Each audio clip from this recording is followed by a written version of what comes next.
So these are all of the side hustles that I have personally tried, and in this video I'm going to be tier ranking them from best to worst. So there are 3 criteria that I'm going to keep in mind as I'm ranking these. The amount of money you can make, the time that it takes, and the scalability of it. Money, because you have to make money from it at least eventually. If you don't plan on making money from a side hustle, then that's just called a hobby. Time, because the term side hustle assumes that you have a full-time job or a main hustle. So if you're working 8 hours a day on that, you probably only have a couple hours a day or week to work on the side hustle. And scalability, because the best side hustles are ones that you can actually turn into a full-time job or a full-time income. So let's jump into it. So these first few I did when I was really young, maybe from the ages of like 10 to 15. So I'm just gonna run through these really fast. First off is lemonade and hot chocolate stand. Obviously during the summer we do lemonade, and during the winter we would do hot chocolate. We got one of those fancy drink dispensers, a small table, and a cardboard box, and we would post up on a semi-busy street corner. Each time we did it for a couple of hours, and we made a total of like 20 to 40 bucks every time. So with all that into consideration, I'm gonna give this a D ranking. So the next one up is selling candy. So in 6th grade I was super addicted to candy, and I assumed other people were as well. So I would get my mom to take me to the grocery store. I'd buy Airheads and Hi-Chews and other different candies like that in bulk, and then I would post about it on Facebook. And people who had seen my post or heard about it from their friends who had seen it would come up to me at school, and I would sell their candy. Our principal actually kind of cracked down on this eventually, unfortunately, and so we had to be secretive about it, and I would sell in the bathrooms and stuff like that. This is one of the best stories I've heard in a long time.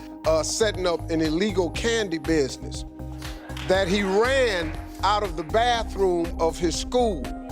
But eventually it just got too difficult, and I just stopped it altogether. I never made any real money doing this because I would typically just end up eating it, so a lot of my profits were eaten up by me, no pun intended. So I'd say I maybe broke even at the end of the day, so I'm gonna give this a D ranking. The next up is delivering phone books. So my uncle used to own a phone book company, and a few summers growing up, my parents would take us out, we'd get tons of phone books in our car, we'd get the route, and we'd go and deliver them. We ended up making 25 cents per phone book that we delivered, and after working for a full week doing this, I think I ended up making about $1,000. Phone books are kind of old news, and I don't even think that they do this anymore, but at the time I would give this a C ranking. Next up is concessions. So there's 8 kids in my family, and we all love sports, so we would spend a ton of time at the ball fields. So one summer I decided to bring Otter Pops, candies, and drinks with me as I went and watched them, set up shop, and just sell concessions at their games. I probably made a little bit of money doing this, but it ended very similar to the candy, where I would get bored during the games and eat the Otter Pops or the candy, and a lot of the profits were eaten up by me. Next up is custom merch. So when I was in 7th grade and my brother's in 9th grade, we asked our parents for a small loan so that we can make some custom backpacks.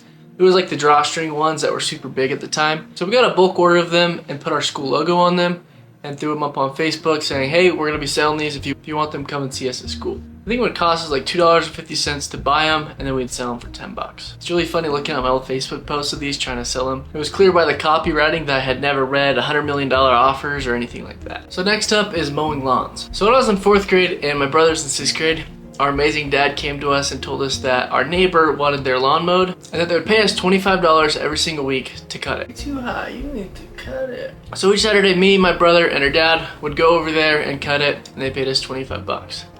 Now our dad probably did most of the work looking back on it, but me and my brother got to keep the money. It was like $12.50 every single week, but at the time we thought we were absolutely rich. We ended up moving a couple of years later, and I never really got too much into it. But looking back, if I were in high school again, I'd probably try and find anywhere from 5 to 10 clients that I could go and mow their lawn every single week. That way I can have that consistent income. Now if you're gonna start a business around this, you can easily charge $50 and up per lawn. It'll probably take less than an hour to do. And this is something that's actually scalable. So with all that taken into consideration, I'm gonna give this a B ranking. So next up is donating plasma. So if you're new here, I'm on a mission to make $1,000 in as many ways as possible. And I actually just posted a video about doing this a couple of weeks ago. In total, it took me just over 7 weeks to make $1,000 doing this, but it only took me about 14 donations, which are about an hour each. So if you do this consistently, you can easily make upwards of $75 an hour doing this. Now this isn't scalable at all. You can do it twice a week, but you do get paid pretty well. So with all that taken into consideration, I'm gonna give this B ranking. So next up is online surveys. The great thing about online surveys is you can do them from anywhere, and they take just a couple of minutes, but they don't pay you well at all. And this isn't something that you can really build a business around. So due to low pay and lack of scalability, I'm actually gonna give this one an F ranking. So next up is food delivery. I also posted a video about this in my 1K and 100 Ways series, and overall I really don't think this is a terrible side gig. I did it for over 50 hours and made over $7.50 per hour, after expenses, but the problem here is there's no way to scale this. So if you need some quick cash, this might be a great side hustle, but it's not going to build you to something bigger. But with all that taken into consideration, I'm going to give this a B ranking. So next up is flipping cars. So right out of high school, I ended up going on a 2-year mission for my church. And when I got back, I didn't have a car. But I also didn't have money to buy a car. So I took a job doing door-to-door sales selling home security systems. So I went out every single day knocking on doors trying to sell these home security systems. At the time I was super fascinated with Toyota 4Runners, and everyone that had one I'd ask if they wanted to sell it. I came across this one guy who actually said yes, but the problem was it was a little bit of a newer 4Runner, one that I probably couldn't afford. I honestly just asked him the question to break the ice and start chatting with him. But he did say he would sell it for $10,000.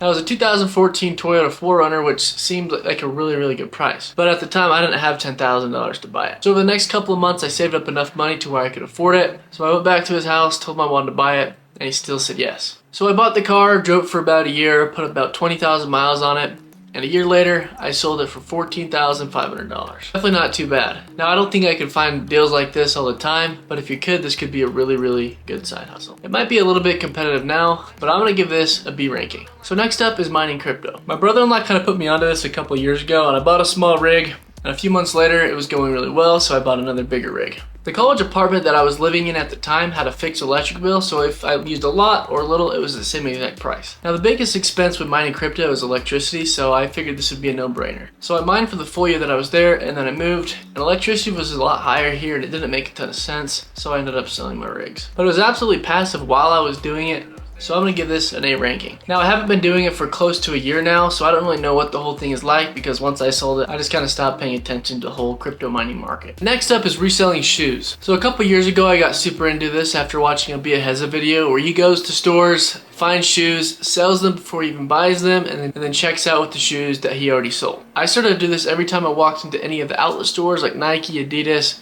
or even Marshalls, or any store that sells shoes in boxes. I kept a spreadsheet of all the shoes that I bought, sold, and the amount of money that I made, and I'll throw it up on the screen right now. So it was nothing crazy, but a couple $100 for a couple hours work while I was already at the stores. Not too bad. Now I just did this for fun. I didn't take it super serious, so I'm gonna give this a C ranking. But you can do this full time. I know some people make millions of dollars a year, but you just gotta find your niche. And with that being said, most of these businesses you can start as a business. It's just a matter of how much you want to take on and how much risk you want to take. Next up is trading stocks. So a couple of years ago, after I had some money saved up, I wanted to start investing it. Now what I should have done off the get-go is just gone and put into a Roth IRA, but I decided I wanted to have some fun, so I tried trading stocks. And not just stocks, but stock options. And for anyone who knows what options are, they know why I'm laughing. I was a complete noob and beginner, and I got right into the riskiest type of trading stocks. Obviously, I didn't know what I was doing, and I lost literally all the money that I put into it. There are huge funds who pay millions and millions of dollars a year for people to go in and research the stocks that they should buy, and even they can make more than 8 to 10%. So there's no reason I should have thought I could have, or anyone else should try doing this as well. So with that being said, I'm gonna give this a D ranking. You can make some money, but I guess like anything, you just really gotta make sure you're doing your research. Next up is selling on Etsy. So when I was in high school, I broke my foot during a football game, and over the next 5 to 6 months, I couldn't put any weight at all on my right leg. Now that limited me to a lot of different things that I could no longer do, and so I spent a lot of time inside and laying down. And one day I looked over and I had a couple of pop footballs right by my bed. And at this point, I got so bored that I got myself into crafting. I took the footballs, I cut them up, and I decided I wanted to make a wallet out of them. I made a couple of them, gave away to a few coaches, my dad, and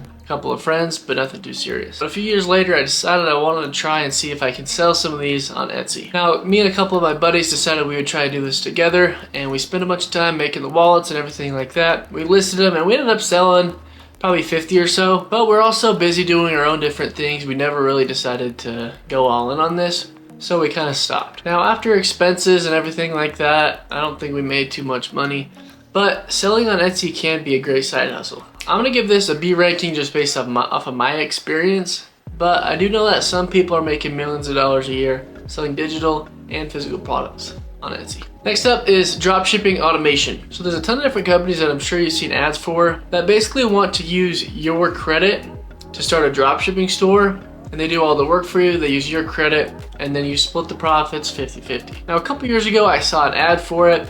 I reached out to them, went back and forth, and decided to buy a store. The store is $15,000 and they guaranteed to make at least $10,000 back within the first year. Now the store's going really good for the first 2 months, but my store ended up getting canceled and my whole Amazon and Walmart websites ended up getting shut down, and the company I was working with didn't really do a lot to get it back opened up. And now because my accounts were shut down on the Amazon and Walmart websites, I was kind of out of luck. They tried to get it back open, but they were never able to, and they sent me a check with a couple $1,000s back, but I ended up losing a bunch of money. So my overall experience was an F, but I do know a couple of the people that have done it and they've had a really good experience and they made a ton of money just passively. So the next up is a clinical trial. I actually posted a video about this just last week, so if you want to learn more about this in detail, you can go watch that. But essentially a clinical trial is when a company is trying to get a new medication or medical device through the testing phases. They've been doing this forever and tons of people do them every single year, and they pay quite a bit of money for you to go in and take the medication. Now obviously there's risk involved when you're testing a new medicine, so definitely do your research and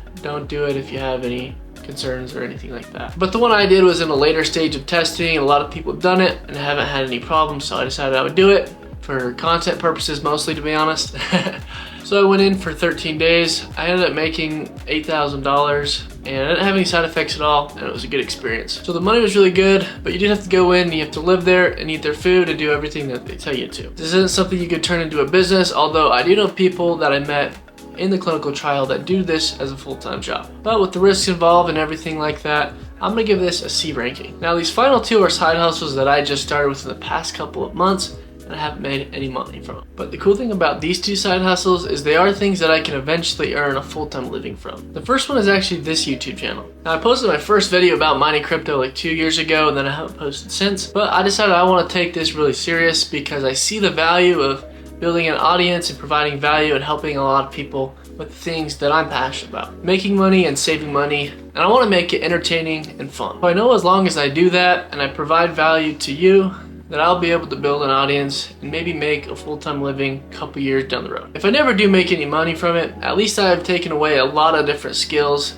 that are involved with making videos. Like talking at a camera, this is not comfortable for me, this is weird and it's awkward and I'm not good at it, but I know as I continue to do it, I'll get better. I know that the world's going digital. If I'm able to talk to a camera, it might open up other possibilities later on down the road. Plus other skills like editing videos, making thumbnails, and doing a lot of different things like that. Like I said, the world's going digital, and the skills that I'm developing, making these videos, may be priceless later on down the road. And lastly is a newsletter. Email marketing is a super big and super important thing in a lot of different businesses. So one thing I've started to do is take the things that I'm learning, type them up into an email newsletter, and send them out to the people that subscribe. Now, it's not gonna make me money for a really long time, and it might never, but if I provide enough value and get enough people interested in the things that I'm talking about, I may be able to make money from sponsorships and affiliates and stuff like that on the newsletter. I'm learning a ton of really important skills doing that as well. Now, I've never really been a person who's really into writing, and as I've sat down and try and write, I found it to be really difficult. But because I'm really passionate about the things that I'm writing about, I've been able to fight through the difficulties and still get it done. I think having the ability to articulate the things that you're thinking and write them out so it makes sense to people is a really, really good skill. It's a skill I don't have yet, but as I continue to do the newsletter, I know that I'll get better at it. So with all that being said, I think these final two, the YouTube channel and the newsletter, could be in the A ranking, but I've just started, haven't made any money from it, so I'm just gonna leave that out for now. Hopefully some of the things that I've talked about have given you some ideas so that you can go out and start making some extra money. Now, no matter the side hustle, there's gonna be pros and there's going to be cons, but the most important thing is just finding something and sticking to it. My recommendation would be to find one that you really like and just stick with it. Now that's contrary to what I've done. I've tried a bunch of different things, haven't gotten super deep into any, and I know that if I would have just focused on one, I'd be much further ahead right now. But thanks for watching everyone, and have a fantastic day.